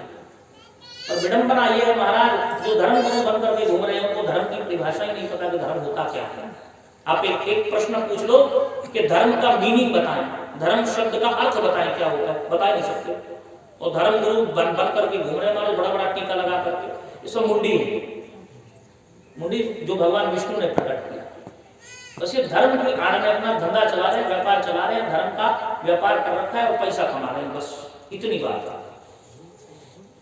इसलिए हमको सचेत होना है। सचेत क्या होना है कि हमको भटकना नहीं है, हमको इनके चक्कर में नहीं फंसना है। हमको जो वेद वाणी कह रही है, जो शास्त्र कह रहा है, उस बात को मानना है। किसी की कपोल कल्पित बात को नहीं मानना है, किसी की मनमुखी बात को नहीं मानना है। आप शिव महापुराण की कथा सुन रहे, सुनिए, लेकिन इसको पढ़िए भी। पढ़ करके पता चलेगा कि हम सही बोल रहे हैं कि गलत बोल रहे हैं। हमने कह दिया, आपने सुन लिया और मान लिया, ऐसा नहीं भाई। आपका भी धर्म बनता है, आपका भी फर्ज है, पढ़ो और पढ़ करके फिर फैसला करो कि हमने जो सुना था वो सही था कि गलत था। यदि हम गलत सुना रहे हैं तो उस बात को बिल्कुल मत मानिए। यदि हम सही बात कह रहे हैं और पुराण पढ़ करके आपने देखा कि वहां हमने जो सुना था वो सही है, उस बात को मानिए, नहीं तो मत मानिए। तो भगवान विष्णु ने ऐसे पुरुष का निर्माण किया और इसने कलयुग में अभी मचा रखा है हमारा। और कलयुग में अब देखो सत्संग कितना हो रहा है, प्रवचन कितना हो रहा है, कथाएं कितनी हो रही हैं। अब कथाएं देख लो, भागवत कथा भागवत कथा जो कहने वाले कथा वक्ता है, एक श्लोक भागवत का नहीं आता। 18,000 श्लोकों में से एक श्लोक नहीं बोल सकते। एक बहुत बड़े शिव कथा के वक्ता है, बहुत बड़े, करोड़ों रुपए में उनकी कथाएं होती हैं, बड़े बड़े पंडाल लगते हैं 20-20 एकड़ में, एक मंत्र नहीं आता। गुरु ब्रह्मा गुरु विष्णु गुरुदेव महेश्वरा गुरु साक्षात परब्रह्म तस्मै श्री गुरुवे नमः, ये नहीं बोल सकते। बस एक चीज बोल देते हैं, बस ओम नमः शिवाय, ओम नमः शिवाय। अरे तुम भी कुछ रटो भाई, इतने बड़े पुराण का वाचन कर रहे हो, कुछ तो बोलो। चिकनी चुपड़ी बातें करके, सास बहू की कहानियां सुना करके, चुटकुला सुना करके, मनोरंजन लोगों का कर करके लोगों को बेवकूफ बना रहे हैं। अगर हम भी यहाँ कहना शुरू कर देना कि पोटली मिलेगी, छप्पड़ फाड़ करके धन बरसेगा, सब काम हो जाएंगे, तो लाइन लगेगी महाराज। अभी दिसंबर के महीने की बात है, जगह कथा कहने गए पंजाब में, हमसे पहले वहां कोई कथावाचक कथा कहते गए थे पिछले साल। तो आखिर के दिन में वहां लाइन लगी बहुत लंबी, 500-700 लोग थे कम से कम कथा सुनने के लिए, बड़ा नगर था, लाइन लगी बहुत लंबी। तो हमसे कि कोई कमेटी वाला आया, उसने कहा कि महाराज जी आप यहाँ बैठ जाइए। हमने कहा क्यों, कथा हो गई अब हम जा रहे हैं। बोले नहीं आपको बैठना पड़ेगा। क्यों? बोले आप यहाँ बैठिए, इनको कुछ दीजिए। हमने कहा 7 दिन से दे तो रहे हैं रोज 3 घंटा, इतना प्रवचन ठोक रहे हैं, इतनी बातें सुना रहे हैं, दे तो रहे हैं, और क्या दे? बोले नहीं बैठ कर कुछ दीजिए। कुछ मतलब? बोले कुछ भी दीजिए, फूल दीजिए, फल दीजिए, जौ दीजिए, जो ये जौ होते हैं ना फर्श के नीचे में, ये जौ दीजिए, सरसों दीजिए, कुछ भी दीजिए। क्यों भाई? बोले महाराज पहले जो कथावाचक आए थे वो सबको देकर गए थे, तो उससे क्या होता है? बोले महाराज कहते कथा का पुण्य मिलता है। तो भाई इसमें कैसे पुण्य होगा, हमें तो समझाओ। बोले महाराज हमें पता नहीं। हमने कहा चलो भक्तों का भाव है, कोई बात नहीं, हम बैठ गए। 500-700 लोग थे, अब 2-3 ब्राह्मण भी हमारे साथ में बिठा लिए, सब लाइन लगी थी, फटाफट 2 घंटे लगे निपटाने में। और बाद में समझ में आई 20,000 रुपया हमारे थैले में इकट्ठा हो गया। 2 घंटे में 20,000 रुपया हमारे थैले में इकट्ठा हो गया। बाद में समझ में आई तो पैसे का फेर। अब जिसको हम कुछ दे रहे हैं, किसी को एक जौ दे दिया, एक फूल दे दिया, एक फल दे दिया, वो कुछ ना कुछ तो चढ़ा के जाएगा। कोई 10, 20, 50, 100, 200 जिसका जैसा समर्थ है वो चढ़ा करके जा रहा है। अब जब वो चढ़ा करके जा रहा है, बाद में हमारे पंडित जी बोले कि 20,000 रुपये 2 घंटे में बन गए। और वो लोग बोले कि आप वो तो पैसा बनाना ही नहीं आता, पिछले वाले जो आए थे वो तो 3-4 लाख ले गए थे। ऐसे कारनामे किए कि पूछो मत। अब वो कथा सुनाने थोड़ी जा रहे हैं। आप तीसरी कथा सुन रहे हो, हमने किसी से कहा कि 10 रुपये चढ़ाओ, हमने किसी से कहा कि हम चमत्कारी मंत्र दे देंगे, हमने किसी से कहा हम फलानी चीज कोई बूटी बना कर दे देंगे तुम्हारा ये हो जाएगा। कुछ नहीं होने वाला, होगा तो भगवान के भजन से होगा। तुम्हारे जो कर्म है, जो किया है वो भोगना पड़ेगा, उसको कोई दुनिया में मिटाने वाला नहीं है। कर्मणा जायते जंतु कर्मणि विलीयते सुखम दुखम भयम क्षेमम कर्मणे विवा पद्धते। यदि उसको कोई हटा सकता है तो तुम्हारे अच्छे कर्म हटा सकते हैं, दूसरा कोई साधन नहीं। कितना जोर लगा, किसी के चक्कर में पड़ने की जरूरत नहीं है। सीधी सी बात है, धर्म का पालन करो, वेद वाणी का पालन करो, शास्त्र की मर्यादा का पालन करो, और महाराज भगवान का भजन करो। बस अपने धर्म से गिरो।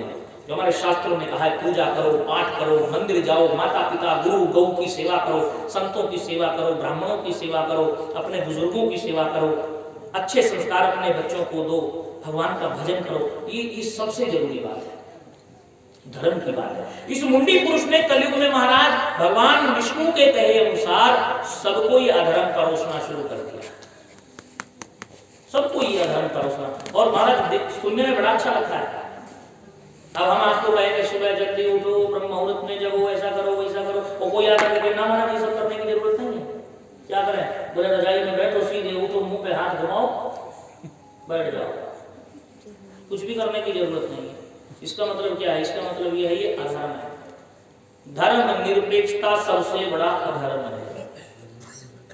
धर्म निरपेक्षता समझते हो? अपनी मर्जी से जो चाहे करो, अपनी मर्जी से जो चाहे करो। अगर अपनी मर्जी से करेंगे तो विरोध होगा। जो धर्म को पालन करने वाला है, एक अपनी मर्जी से चलने वाला है, दोनों में विरोध होगा, विरोधाभास होगा। वो कहेगा महाराज ऐसे सही है, वो कहेगा ना ना ना तुम्हारी नहीं हमारी वाली बात सही है, ऐसे सही है, विरोध होगा। राष्ट्र चलता है धर्म से, देश चलता है धर्म से। धर्म होगा तो झगड़ा नहीं होगा, धर्म नहीं होगा तो झगड़ा होगा। अच्छा लोग कहते हैं सनातन धर्म की वजह से कलेश है महाराज। ये सनातनियों की वजह से कलेश, ऐसा लोग कहते हैं ना। अब समझिएगा सनातनियों की वजह से कैसे कलेश हमारा। एक जगह तो आपको बताया जा रहा है एक ही भगवान, हमारा भगवान सच्चा, बाकी सब दुनिया में कोई भगवान नहीं। जो हमारे को माने वो ठीक है, ना माने तो सरतन से जुदा। सिखाया जा रहा है कि नहीं सिखाया जा रहा?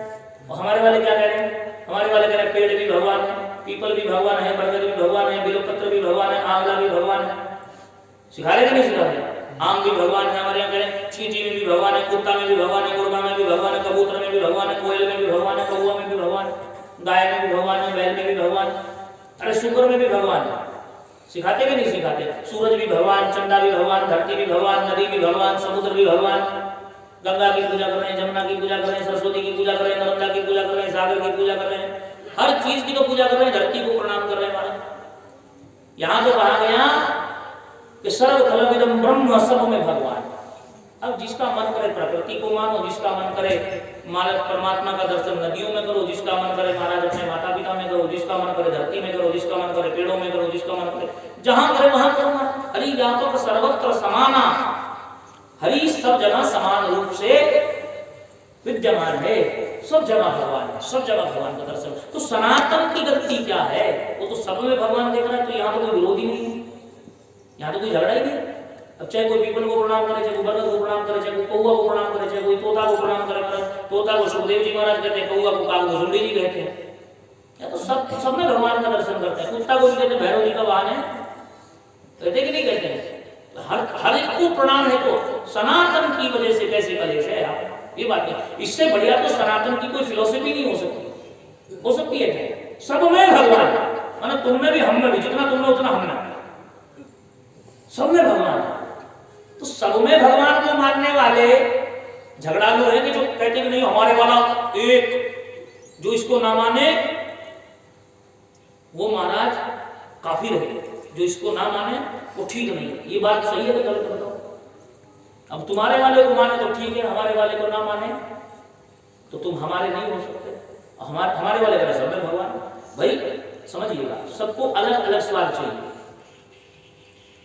कोई आदमी रूखी रोटी खाता है, कोई आदमी पूरी खाता है, कोई आदमी पराठा खाता है। अब रूखी रोटी खाने वाले आदमी से आप कहो, जिसका ब्लड प्रेशर है, जिसको महाराज बीमारी है, उससे कहोगे आपको कचौड़ी खानी पड़ेगी, हम नहीं खाओगे महाराज तो भूखे रहो, तो कहोगे महाराज हम बीमार हैं, हम कचौड़ी नहीं खा सकते, हम रोटी खाएंगे रूखी, बिना चिपड़ के। ना ना, नियम है हमारा, कचौड़ी मिलेगी, खानी खाओ, नहीं खानी तो भूखे मरो। कोई कचौड़ी खाने वाला आदमी हो, बढ़िया स्वस्थ हो एकदम शरीर, उसके सामने रूखी रोटी धर दो, हमारा हमको कुछ पकवान चाहिए। अब पकवान नहीं मिलेगा, यही है खानी है तो खाओ, नहीं खानी है तो भूखे मरो।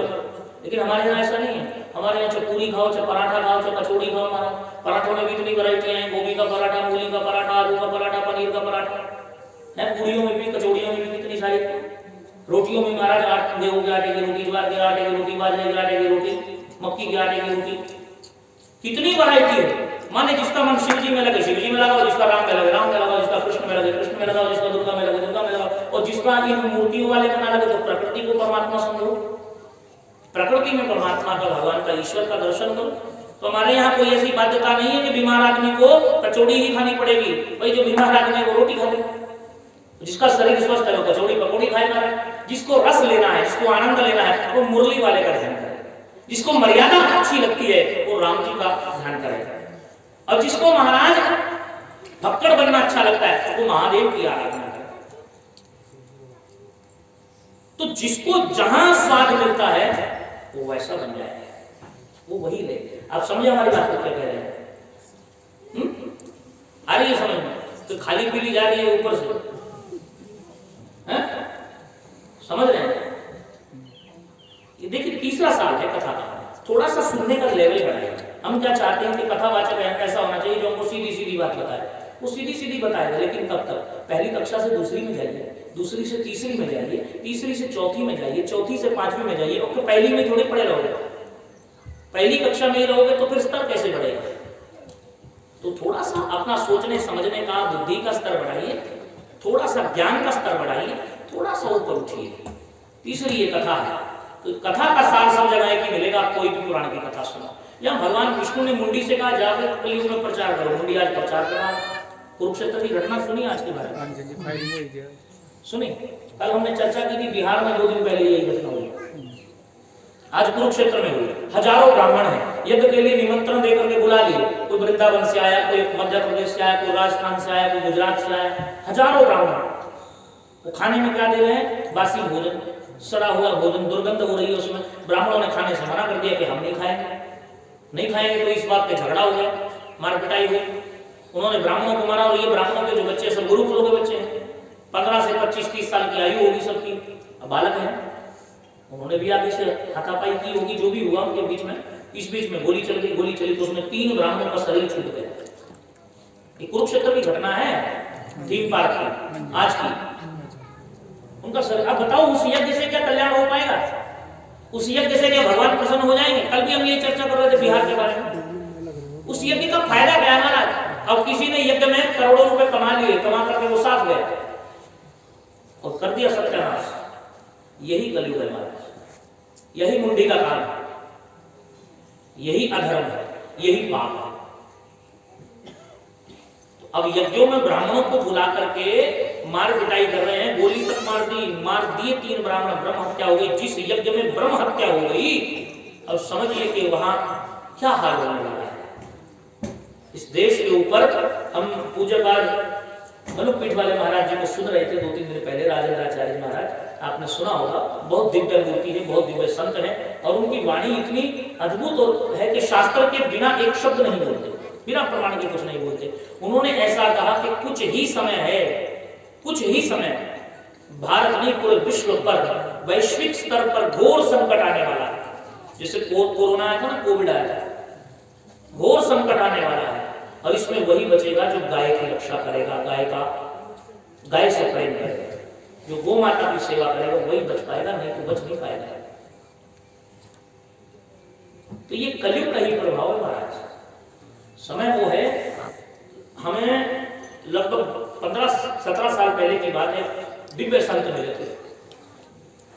उन्होंने हमसे कहा था कि महाराज जी 2020 से लेकर के 2032 12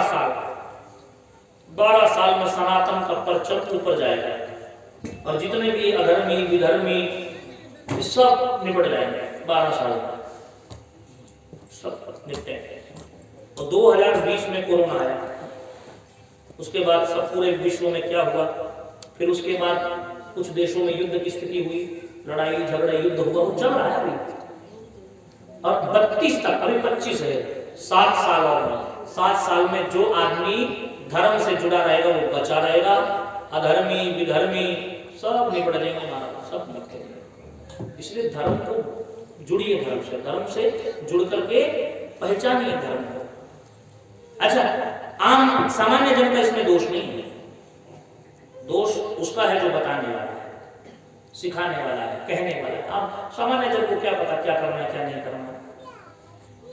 अब सुनिए, श्रीमद् देवी भागवत में कथा आती है। कथा क्या आती है कि कश्यप ऋषि थे, उनकी 2 पत्नियां थी, दीति और आदिति। दीति से दैत्य हुए, आदिति से देवता हुए। दीति के 2 बेटे हुए, हिरण्याक्ष और हिरण्यकश्यप।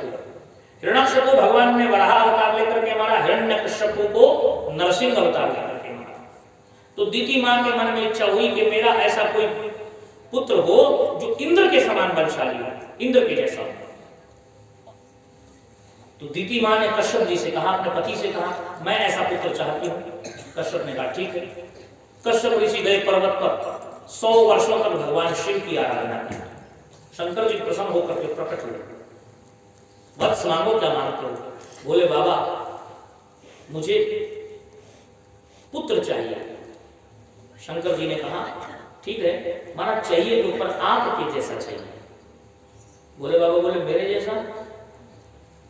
प्रसन्न हुए भगवान इतने घोर तप से। भगवान ने कहा ठीक है, मेरा ही अंश तुम्हें पुत्र के रूप में प्राप्त हो जाएगा। तो भगवान शंकर की कृपा हुई, कश्यप जी ने आकर के अपनी पत्नी दीति से ये बात कही, भगवान शिव की आशीर्वाद मिल गया और शिव की कृपा है तो तुम्हें बहुत दिव्य पुत्र होगा। गर्भ में बालक आ गया। गर्भ में जब बालक आया तो उसका तेज त्रिलोकी को अचंभित करने लगा। देवता घबरा गया, इंद्र का सिंहासन डोल गया। इंद्र अपनी मां आदिति के पास आया, माँ से कहने लगा, माँ ये जो मासी है इसके गर्भ में बालक है, उसके तेज से त्रिलोकी जल रही है, बड़ा दिव्य तेज है। तो माँ ने कहा कि यदि उस पुत्र का जन्म हो गया तो तुम्हारा राज सिंहासन चला जाएगा, तो तुमसे ज्यादा बलशाली, तुमसे ज्यादा शक्तिशाली, तुमसे ज्यादा पराक्रमी होगा। इंद्र ने कहा तो क्या करूं? माँ ने कहा एक काम करो, उस गर्भ को नष्ट करो। अब इंद्र अपनी मासी के पास आए, मासी के पास आकर के बड़े प्रेम से हाथ जोड़ करके चरणों में प्रणाम किया, माँ आप गर्भावस्था में हैं, मैं आपका पुत्र हूं, मेरा धर्म है मैं आपकी सेवा करूं, सेवा करूं, आप मुझे अपनी सेवा में रख लीजिए। अब दीति ने कहा ठीक है कोई बात नहीं, बहन का बेटा है, बेटा बनकर आया, ठीक है तुम सेवा में रहो। अब इंद्र चरण लगाता, भोजन कराता, सब सेवा करता। मां बड़ी प्रसन्न हुई। धीरे धीरे समय बढ़ने लगा। इंद्र तो मौके की तलाश में था कि कैसे मौका मिले और कैसे मैं अपना काम करूं। एक दिन दीति मां भोजन कर रही थी, अवस्था गर्भ की थी, भोजन करते करते करते करते ज्यादा भोजन कर लिया और आलस्य हो गया। जब आलस्य हुआ तो वहीं बैठे बैठे लेट गई और निद्रा में चली गई। भोजन करने के बाद यदि कुल्ला करके आचमन न किया जाए तो शरीर अपवित्र रहता है, शरीर की शुचिता नहीं रहती, शरीर अशुद्ध हो जाता है। ऐसी बहुत सारी बातें हैं। रात को हम सोने से पहले कपड़ा बदलें, दिन में जो कपड़ा पहना है उसको उतार करके सोने के लिए जो कपड़ा पहने, उस कपड़ा को पहनने के बाद भी यदि कुल्ला आचमन नहीं किया गया तो भी शरीर अशुद्ध रहता है। सुबह में उठ करके दांतों कुल्ला नहीं किया तो शरीर अशुद्ध रहता है। बहुत सारी ऐसी जगह है। लघु शंका करने जाए, दीर्घ शंका करने जाए, 4 बार कुल्ला करने का विधान है, वो नहीं किया तो शरीर अपवित्र रहता है, शरीर में दोष रहता है। अब जब भोजन करके लेट गई तो भोजन करके कुल्ला तो की नहीं थी, शरीर में अशुद्धि थी, अशुद्धि नहीं करने का बन गया था। वज्र लेकर के गर्भ में प्रवेश कर गया। गर्भ में प्रवेश करके उस बालक जो था अभी वो मांस पिंड था, वज्र से उस मांस पिंड के 7 हिस्से कर दिए, 7 भाग कर दिए। 7 भागों में जब वो बट गया तो चिल्लाने लगे वो 7 भाग, माँ माँ माँ माँ। अब इंद्र ने देखा ये माँ माँ चिल्ला रहे हैं तो ये माता जी जाग जाएंगे, ये जाग गए तुमको पता चल जाएगा। इंद्र ने वज्र से उन 7 के 7 टुकड़े और कर दिए। अब वो सब चिल्लाने लगे। इंद्र घबरा गया, घबरा कर इंद्र दौड़ा भाग गया। और जब पीड़ा हुई गर्भ में मां दीति को तो नेत्र खुल गए। उसने देखा कि वो मांस पिंड के टुकड़े जो 49 भागों में बट चुके थे वो गर्भ से बाहर निकल गए। गर्भ से बाहर निकले तो पत्नी का रुदन सुन करके कश्यप महात्मा आए और उन्होंने देखा तो पत्नी रोने लगी। पत्नी ने कहा कि मेरी बहन ने ये सब इंद्र से करवाया है। तो कश्यप महात्मा ने कहा देवी तुम चिंता मत करो, ये भगवान शिव का अंश है, व्यर्थ नहीं जाएगा, ये साधारण बालक नहीं है, ये शंकर जी की कृपा है, शंकर जी का आशीर्वचन है, शंकर जी का अंश है, ये खाली नहीं जाने वाला। तो भगवान शिव प्रकट हुए। शिव ने कहा तो चिंता मत करो, तुम्हारे ये सब के सब पुत्र बन जाएंगे। ये 49 जो मांस पिंड के टुकड़े हुए थे ये मरुतगण बने और इन्हीं को हम कहते हैं क्षेत्रपाल। क्या कहते हैं? जिसको हम नगर भेड़ा कहते हैं ना, क्षेत्रपाल कहते हैं। ये 49 प्रकार के होते हैं। ये मरुतगण बने और शंकर जी की कृपा से ये मरुतगण दिव्य लोक हो गए। और भगवान शिव ने आशीर्वाद दिया कि देवी तुम्हारे ये पुत्र जगत पूज्य होंगे, नगरी नगरी गांव गांव शहर शहर इनकी पूजा होगी, इनकी जय जयकार होगी, इनका जय घोष होगा। इनकी कृपा के बिना नगर में कोई भूत प्रेत पिशाच आदि प्रवेश नहीं कर पाएंगे। ज्वरादि बीमारियां रोग भी इनकी आज्ञा लेकर नगर में प्रवेश करेंगे। ये जगत पूज्य होंगे, ऐसा आशीर्वाद भगवान शिव ने दिया। अब जो ये आदिति थी इसको दीति ने श्राप दिया कि जैसे तूने मेरे बेटे को इंद्र के द्वारा नष्ट करवाया मेरे गर्भ को, ऐसे ही मैं तुझे श्राप देती हूं, तेरा गर्भ भी नष्ट होता रहे। तो जो देवकी और वसुदेव के 6 बेटे कंस ने मारे थे वो आदिति मां थी देवकी के रूप में और कश्यप वसुदेव के रूप में थे। ये दीति का श्राप था। ये देवी भागवत की कथा है, श्री महापुराण की कथा नहीं है, देवी भागवत की कथा है। कहने का मेरा मतलब क्या है, ये भाव है कि हमारा शरीर में यदि शुद्धि नहीं है, शुचिता नहीं है, तो जिसके शरीर में इतना दिव्य इतना पराक्रमी शंकर जी का तेज बालक के रूप में था वो भी नष्ट हो गया है। इसलिए शुचिता बड़ी जरूरी है, शुद्धि बहुत जरूरी है। हमारे यहाँ मंत्र बोला जाता है, जब पंडित जी पूजा कराते हैं तो पंडित जी बोलते हैं अपवित्रः पवित्रो वा सर्वावस्थान्तो विवाह यास्मरेत पुंडरीकाक्षं सवाय विग्रहः शुचिः, ऐसा मंत्र बोला जाता है। अपवित्रः पवित्रो वा सर्वा, अपवित्र से सब कुछ पवित्र हो जाता है। कब? यास्मरेत पुंडरीकाक्षं, पुंडरीकाक्षं माने भगवान, पुंडरीकाक्षं माने भगवान नारायण का स्मरण कर लेने से। पूजा में बैठो तो स्नान करके तो बैठेंगे, हाथ धोएंगे, आचमन भी करेंगे, लेकिन भगवान का नाम लेना चाहिए। उससे अंदर बाह्याभ्यंतरा शुचि, बाहर और भीतर दोनों से शुद्धि हो जाती है। आप तो भगवान जब पूजा करने बैठे तो पंडित जी बुलवाते हैं, ओम विष्णवे नमः, ओम नारायणाय नमः, ओम मधुसूदनाय नमः, भगवान का नाम बुलवाते हैं। वो इसीलिए बुलवाते हैं कि सब बाह्याभ्यंतरा शुचि, कि बाहर से और अंदर से शुद्धि हो जाए। शुद्धि बहुत जरूरी है जिंदगी में, इसलिए शुद्ध रहो, कोशिश करो कि आप शुद्ध रहें। झूठा मीठा मत खाओ, झूठा मीठा मत करो। अब मॉडर्न जमाना हो गया, पहले तो हमारे यहाँ रसोई में चप्पल पहन के नहीं जा सकते थे, अब तो महाराज बना करके बीच में धर लेते हैं, और जैसे पशु चारा चरते हैं ना एक ही जगह, वहीं से उठाएंगे और वहीं से खाएंगे, वहीं से उठाएंगे और वहीं से खाएंगे, उसी हाथ से खा रहे हैं, उसी हाथ से उठा रहे हैं, कोई शुद्धि अशुद्धि का विचार नहीं।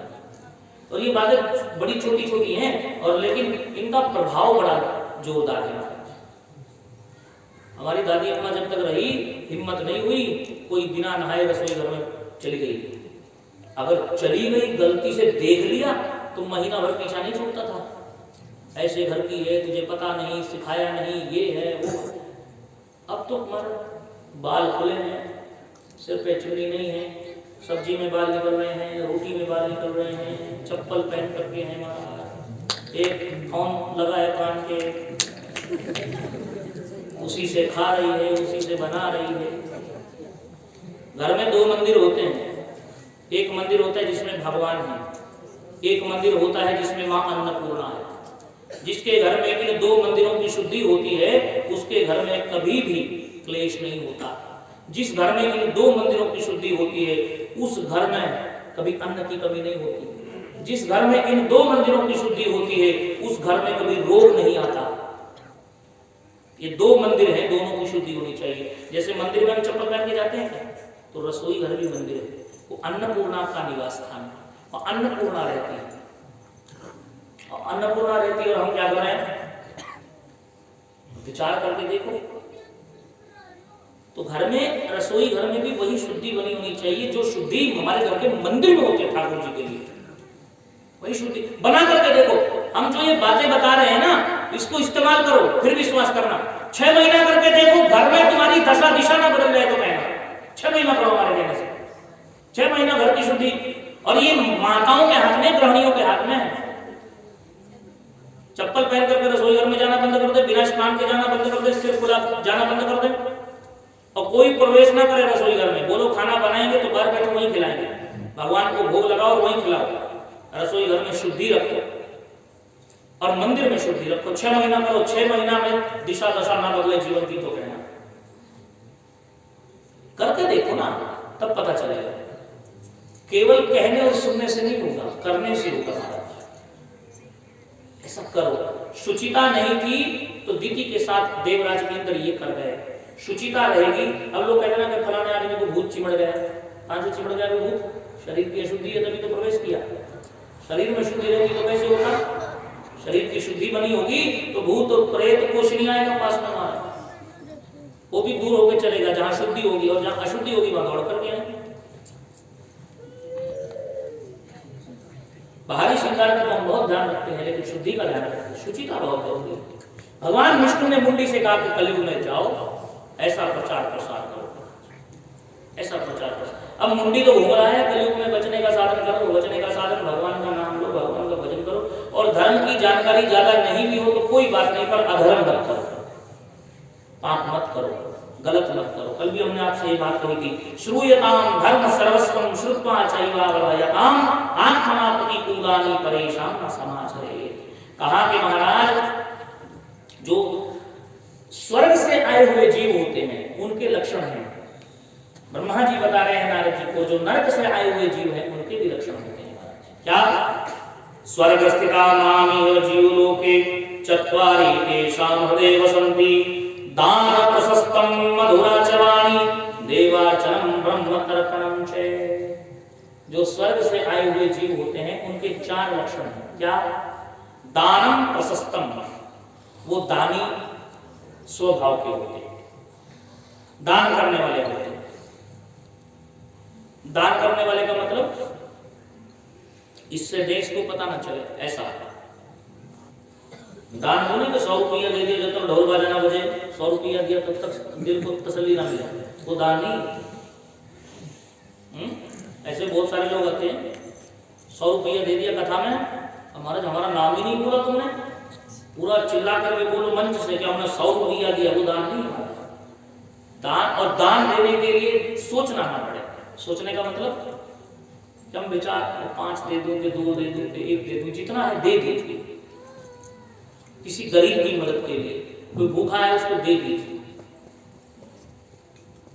दान प्रशस्तम, जो दान करने में अब आगे है, जिसका हृदय उदार है। अच्छा, दानी किसको कहा गया? उदार मना किसको कहा गया? वो नहीं है जिसकी 1 लाख रुपए तनख्वाह है और उसमें से 5,000 रुपया दान कर रहा है, वो उदार मना नहीं है।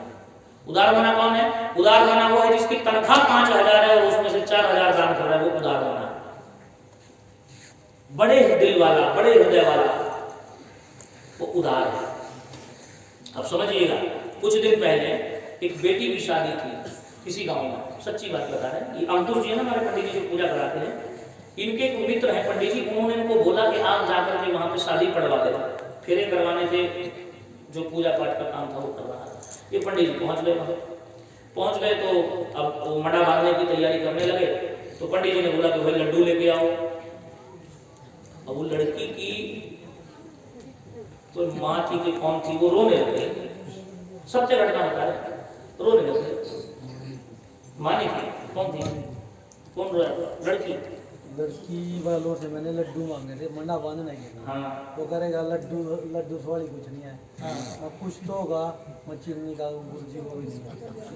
हाँ, इसने बोला लड्डू लाओ, है नहीं। इसने बोला कुछ तो मीठा होगा, घर में चीनी तो होगी, चीनी ले आओ। चीनी तो सबके घर में होती है, उन्होंने कहा चीनी भी नहीं।